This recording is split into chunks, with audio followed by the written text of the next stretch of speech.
Haste hapang haste naithotok no taibo naithokni bisingti mojangai haste berai-khiri thairogo lukukha sotonjak hasteni kaisa kwthar thai hasteni sinimung bai kwrwngjak Matripureshwari মোতাইন ফাইনাই March তালো ভারত হাকতনি মন্ত্রী বক্রকনি ইয়াক্রমই কতাল খাই স্নামজাক মোতাইন ফিয়গরি জাকনাই হিনি সকা বেরেখিরি মন্ত্রী সুশান্ত চৌধুরী প্রসাদ স্কিমে আমাদের মাতা ত্রিপুরেশ্বরী মন্দিরের যে কাজ নবরূপে সেটা শুরু হয়েছিল আমাদের সরকার গঠন হওয়ার পর সেটা প্রায় শেষের পথে এবং ফিনিশিং টাচ যেটা আমরা বলবো সেখানে চলছে। আমরা আশা করছি যে আগামী মাসের যে কোনো সময় মাননীয় প্রধানমন্ত্রী বা স্বরাষ্ট্রমন্ত্রী সেখানে সময় প্রদান করবেন।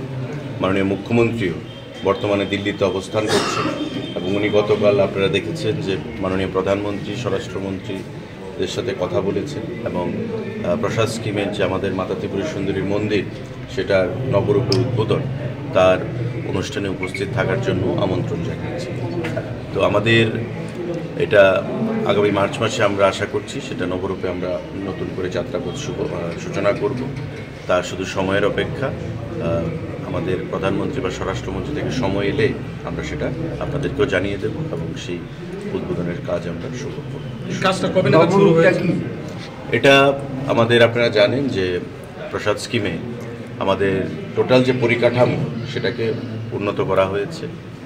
প্রতিটা ক্ষেত্রে যেটা বিগত দিনে অ্যাবসেন্ট ছিল বা ছিল না নতুন করে সেটা আমরা তৈরি করার চেষ্টা করেছি। এটা স্টল বলুন, ব্যবসায়ীদের সুবিধার্থে, মায়ের পূজা অর্চনা বলুন, প্রসাদ বলুন, প্রতিটা ক্ষেত্রে এটা প্রায় কেন্দ্রীয় সরকার আমাদেরকে 38 কোটি টাকা সেখানে প্রদান করেছে এবং তার বাইরেও রাজ্য সরকার থেকে আমরা প্রায় 7 কোটি টাকার মতো প্রদান করেছি।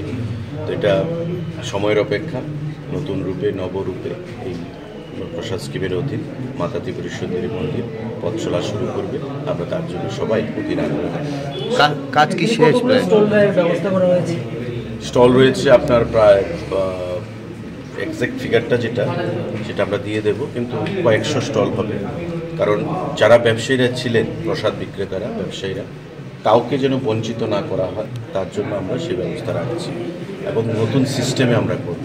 আপনারা দেখতে পেয়েছেন যে ত্রিপুরা সুন্দরী মন্দিরে আগে যা পিলিগ্রিমসরা আসতেন দর্শনার্থীরা, তার থেকে অনেক গুণ বৃদ্ধি পেয়েছে। দিওয়ালি মেলার সময় বলুন বা কমন ডেতে বলুন, নর্মাল ডেতে বলুন, পিলিগ্রিমস রাজ্যের বাইরে রাজ্যের ভিতরে যারাই আগে ছিলেন তার অনেকটাই বৃদ্ধি পেয়েছে এবং ইনকাম যে একটা মায়ের যে চরণে যারা প্রদান করে থাকে, বিগত দিনে ইনকামের কোনো বালাই ছিল না বা কোনো হিসাব ছিল না, কিন্তু আজকে সেটা নতুন করে আমাদের প্রতি কয়েক মাস অন্তর অন্তর মায়ের সে প্রণামী বাক্স খোলা হচ্ছে। ডিএম এবং সেখানকার ট্রাস্টের যারা রয়েছে তাদের উপস্থিতিতে কড়া নিরাপত্তার মধ্যে সেগুলিকে খোলা হচ্ছে। গয়না অলংকার যে জিনিসগুলো আগে মানুষ প্রদান করত সেগুলো কোনো হিসাব থাকতো, কিন্তু বর্তমানে তার নতুন হিসাব সমস্ত কিছু ট্রাস্টের অধীন যাচ্ছে এবং একটা নবরূপে আমরা এই যাত্রা আমাদের শুভ হবে, মানে সূচনা হবে, সেটাই আমরা আশা রাখছি। মাননীয় মুখ্যমন্ত্রী সে দিশায় আলোচনা করেছেন প্রধানমন্ত্রী এবং স্বরাষ্ট্রমন্ত্রীর সঙ্গে। আমরা আশা করছি যে কোনো সময় সেখান থেকে টাইম পাওয়া হবে। Thank you. Bureau report, খুম্পই।